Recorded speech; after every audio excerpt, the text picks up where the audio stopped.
आणखी एक मोठी बातमी आहे। आंध्र प्रदेशातील कुर्नूल इथं आज पहाटे भीषण अपघात झालाय। हैदराबादवरून बंगळुरूकडे जाणाऱ्या कावेरी ट्रॅव्हलच्या प्रवासी बसला चिन्नातेकूर परिसरामध्ये अचानक आग लागली। या दुर्घटनेमध्ये 20 पेक्षा जास्त प्रवाशांचा जागीच मृत्यू झाला आणि 12 जण जखमी झाले। बसमध्ये एकूण 39 प्रवासी होते। हैदराबादहून निघालेली ही बस कुर्नूल शहराच्या बाहेरील औलीकोंडाजवळ येताच मागून येणाऱ्या दुचाकीला धडकली आणि दुचाकी बस खाली जाऊन इंधन टाकीला धडकली, ज्यामुळे आग लागली आणि संपूर्ण बस आगीच्या भक्ष्यस्थानी पडली। या अपघातामुळे गाढ झोपेत असलेले प्रवासी काही कळण्याच्या आतच आगीच्या भक्ष्यस्थानी पडले। जखमींना कुर्नूल जनरल हॉस्पिटलमध्ये नेण्यात आलं आहे, तर या आगीमध्ये संपूर्ण बस जळून खाक झाली। बहुतेक प्रवासी हे हैदराबाद शहरातले आहेत, तर या अपघातानंतर बसच्या चालकानं तिथून पळ काढला।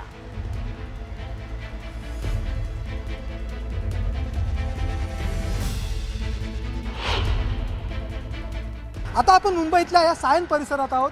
इथे आपण एक ट्रॅव्हल्सची खाजगी ट्रॅव्हल्स पाहतोय। आता हिचा आपण रिॲलिटी चेक करूयात की या बसमध्ये कशा प्रकारे सुरक्षिततेच्या उपाययोजना आहेत। चला तर मग मी माझ्या व्हिडिओ जर्नलिस्टला सांगेन की आपण आतमध्ये पाहूयात कशा स्वरूपाच्या। दादा नमस्कार, आम्ही न्यूज 18 लोकमतमधून आहोत। आंध्र प्रदेशामध्ये एक दुर्दैवी अपघात झाला होता, 20 प्रवाशांचा जळून मृत्यू झाला होता।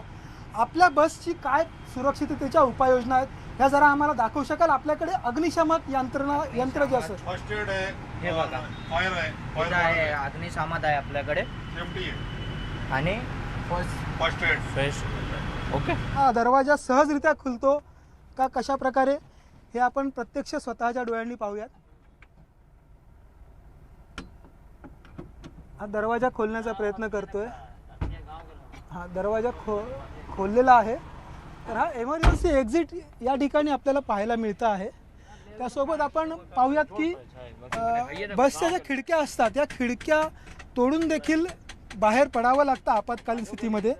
या ठिकाणी ही खिडकी तोडण्यासाठी बसमध्ये हतोडी असणं आवश्यक असतं, मात्र इथे ही हतोडी आतमध्ये आहे इथे। ठीक आहे, या बसमध्ये यांनी सुरक्षिततेच्या ज्या उपाययोजना असतात याचं पालन चांगल्या प्रकारे केल्याचं आपल्याला पाहायला मिळालेलं आहे। व्हिडिओ जर्नलिस्ट गणेश कदमसह मी राजेश शिंदे, न्यूज 18 लोकमत, मुंबई।